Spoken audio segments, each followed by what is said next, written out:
સુરત શહેરના વરાછા વિસ્તારના બ્રિજ નીચે ચાલતી ગેરકાયદેસર પ્રવૃત્તિઓ અને દબાણો પર આખરે તંત્રની તવાઈ બોલાવી છે।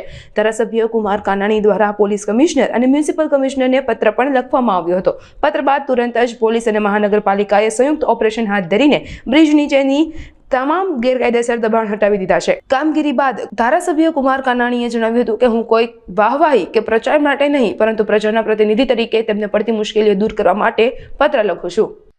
ઘણા લાંબા સમયથી આ પ્રશ્ન હતો અને લોકોની સામાજિક સંસ્થાઓની પણ માગણી અને લાગણી હતી।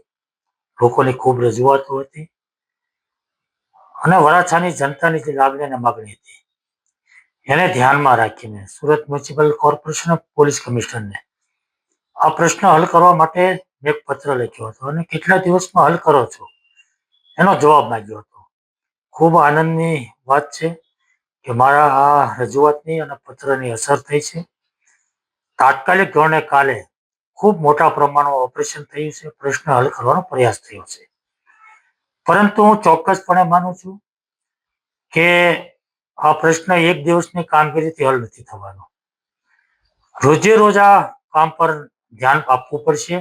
આ પ્રશ્ન હલ કરવા માટે રોજે રોજ આની પાછળ પડી અને રોજે રોજની કામગીરી કરવી પડશે। અને મને સંપૂર્ણપણે વિશ્વાસ અને ભરોસો છે પોલીસ તંત્ર અને કોર્પોરેશન પર કે એમણે જે સહિયારો પ્રયાસ કર્યો છે અને જે ઓપરેશન કર્યું છે, જે કામગીરી કરી છે, એ રોજે રોજ કરીને આ પ્રશ્ન સંપૂર્ણપણે હલ થાય એ દિશામાં કામગીરી કરશે હું ચોક્કસપણે હું માનું છું। અને લોકોની જનતાનો જે અવાજ હતો, વરાછાની જનતાનો એ અવાજ બની અને જે પ્રશ્ન હલ કરવાનો પ્રયાસ થયો છે, એમાં જે સહકાર મળ્યો છે એ બદલ પોલીસ તંત્રને કોર્પોરેશનનો પણ આભાર માનું છું। અને આ કામગીરી જ્યાં સુધી પ્રશ્ન હલ ન થાય ત્યાં સુધી સતત ચાલુ રહે એ મારી લાગણી પણ છે।